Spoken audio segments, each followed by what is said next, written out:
I have to be intentional about other relationships and building them outside of people I know and sticking with it. What we find sometimes is that folks are willing to make that first, and it feels good, and the cultural fair, and wasn't the food great? But it's hard to talk about the hard issues.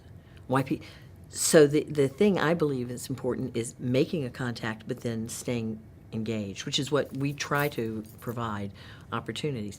Dialogues, great word, sit down and talk together is what we're talking about. Long enough that we get past the awkwardness of not wanting to hurt each other's feelings to get to the point we talk more deeply and more authentically.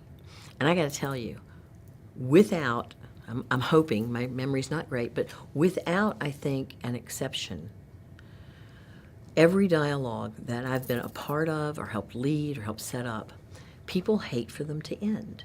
They got other things to do. But in those few hours, even if they're coming back the following week, they know that something special has happened.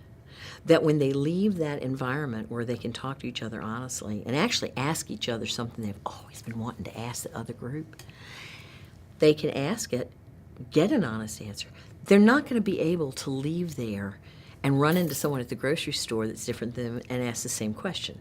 Maybe in time they will. But so the idea that people are hungry for it is true. And when they have the opportunity and are safe, absolutely engage in it. And real relationships form. But it's not something simple. It's not just done. It's got to be intentional. But I believe that the separations that exist were intentional. So if we're going to change it, we're going to have to be intentional about the connections.